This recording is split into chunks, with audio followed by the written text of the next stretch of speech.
এরপরে যদি না হয় তাহলে যেভাবে ব্যবস্থা নেওয়া দরকার এভাবে ব্যবস্থা আমরা নিই।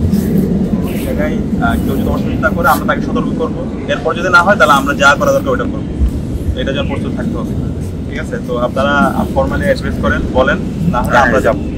এরপরে কে অসুবিধা করতেছে সে অনুযায়ী তার বিরুদ্ধে আমরা ব্যবস্থা নেব। তো এই জায়গায় আপনারা সহযোগিতা লাগবে, আপনারা এখানে যারা শিক্ষার্থীরা আছেন আপনাদের সহযোগিতা লাগবে। আর আমরা কালেক্টিভ ভাবে যদি করতে পারি ইনশাল্লাহ এখানে আর কোনো বাধা থাকবে না। আর আমরা এখানে যারা আছে আমরা কেউ উড়ে আসি নাই, শিক্ষার্থীরা আমাদের প্রতিনিধি হিসেবে তারা তাদের মেন্টালি আমাদেরকে বিজয় করেছে, সুতরাং তাদের স্বার্থটা সবার আগে, এটা আমরা করবো ইনশাল্লাহ। তো আপনি আমাকে একটু দিবেন, আপনি আবার যাবেন গিয়ে যে প্রসিডিউরাল বিষয় থেকে বিপিজি আমরা তাদেরকে বলবো ওটা দিবেন এবং এটা ডেডলাইন নিয়ে আসবেন কত তারিখের মধ্যে আপনারা করবেন। এরপর না হলে এটা আমরা যাবো, নেক্সট রবিবার আমরা যাবো। সত্য ন্যায়ের আন্দোলনের অগ্রসেনানী, তাই অবিরাম ছুটে চলেন পাহাড় বনানী।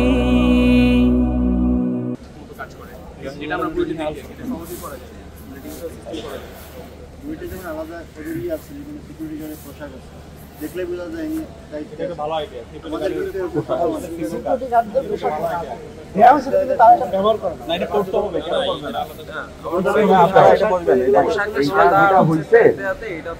বাস্তবতা হয়েছে যে বিশ্ববিদ্যালয়ে ওদের যে অ্যাসোসিয়েশন আছে, মানে তৃতীয় এবং চতুর্থ শ্রেণীর যে কর্মকর্তাদের অ্যাসোসিয়েশন, ওরা প্রেশারাইজ করে ওই মানে জেএসআরটা উঠাই ফেলছে ইউনিভার্সিটিতে। তো এটা ক্যান্টিন যেগুলো আছে এগুলো তো খাবারের মানও খারাপ আর পরিবেশটাও খারাপ, ওইটা নিয়ে আমরা কাজ করতেছি। ক্যান্টিনগুলো আবার নতুনভাবে রেগুলেট করা, সজ্জিত করা, ইনশাআল্লাহ এটা হবে। এই ক্ষেত্রে যদি আমি একটু অ্যাড করি,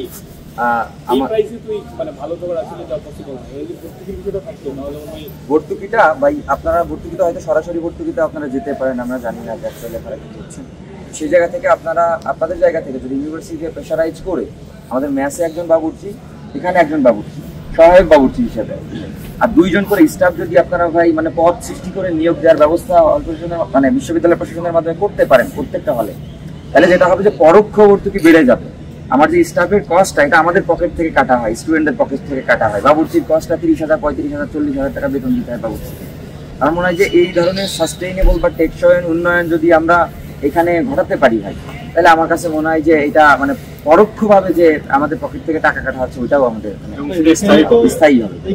সমস্যা যদি হচ্ছে ওই বাবুর্চি যদি ফিক্সড হয়ে যায়, তো ওর চাকরি যদি ফিক্সড হয় তাহলে তো সে আরো বড় থাকবে। এক্ষেত্রে একজন প্রাইভেট থাকবে, একজন পাবলিক থাকবে।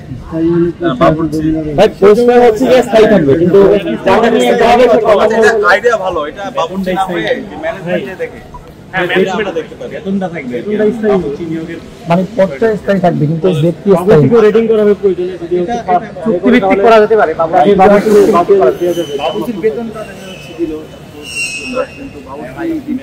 ভাই আরেকটা দেখো ভাই, আমাদের এই যে মহসিন হলের সবচেয়ে বড় মাঠ, ক্যাম্পাসের ভিতরে কয়েকটা মাঠের মধ্যে মহসিন হলের মাঠটা অনেক বড়, কিন্তু আপনি ওখানে চাইলে খেলতেই পারবেন না, ওই মাঠের অবস্থা পুরো মানে হাল চাষ করার মতো। এটা যদি মানে একটা ভালো গ্রাউন্ড দ্বারা সংস্কার করা হয়, এটা ঠিক আছে। আমাদের প্ল্যান আছে, আমাদের ইনশাআল্লাহ যে কয়টা মাঠ আছে মাঠ এবং হল সংসদের পাঠ্য স্পেসিফিক সমস্যা হচ্ছে যে এটা কিন্তু বাজেট অলরেডি আসছে, সমস্যা হচ্ছে টেন্ডার ইভ্যালুয়েশন কমিটিতে ট্রেজারার স্যার সময় দিয়েছেন, কারণ এটা ক্লোজার করছিল 15 তারিখ, তখন এটা কোনো আপডেট নেই। এটা যদি বন্ধ করে থাকে আরো আমরা তো কাজ করতেছি। ডাক্তারকে আমি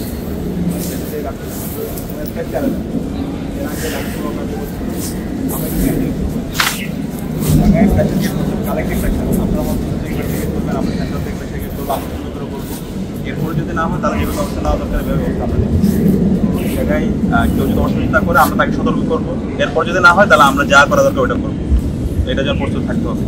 ঠিক আছে, তো আপনারা ফর্মালি অ্যাড্রেস করেন, বলেন, না হলে আমরা যাবো। এরপরে কে অসুবিধা করতেছে সে অনুযায়ী তার বিরুদ্ধে আমরা ব্যবস্থা নেব। এই জায়গায় আপনারা সহযোগিতা লাগবে, আপনারা এখানে যারা শিক্ষার্থীরা আছেন আপনাদের সহযোগিতা লাগবে। আর আমরা কালেক্টিভ ভাবে যদি করতে পারি ইনশাআল্লাহ এখানে আর কোনো বাধা থাকবে না। আর আমরা এখানে যারা আছে আমরা কেউ উড়ে আসি নাই, শিক্ষার্থীরা আমাদের প্রতিনিধি হিসেবে তারা তাদের মেন্টালি আমাদেরকে বিজয় করেছে, সুতরাং তাদের স্বার্থটা সবার আগে, এটা আমরা করবো ইনশাআল্লাহ। তো আপনি আমাকে একটু দিবেন, আপনি আবার যাবেন গিয়ে যে প্রসিডিউরাল বিষয় থেকে বিপিজি আমরা তাদেরকে বলবো ওটা দিবেন এবং এটা ডেডলাইন নিয়ে আসবেন কত তারিখের মধ্যে আপনারা করবেন, এরপর না হলে এটা আমরা যাবো, বুঝে গেছেন? নেক্সট রবিবার আমরা যাবো। ঠিক আছে।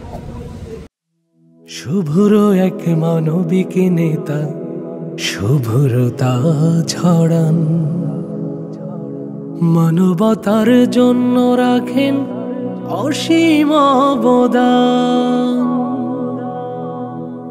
শুভ্র এক মানবিক নেতা শুভ্রতা ছড়ান, শুভ্র এক মানবিক নেতা শুভ্রতা ছড়ান, মানবতার জন্য রাখেন অসীম অবদান। শুভ্র এক মানবিক নেতা শুভ্রতা ছড়ান, শুভ্র এক মানবিক নেতা শুভ্রতা ছড়ান। সত্য ন্যায়ের আন্দোলনের অগ্রসেনানী, তাই অবিরাম ছুটে চলেন পাহাড় বনানী।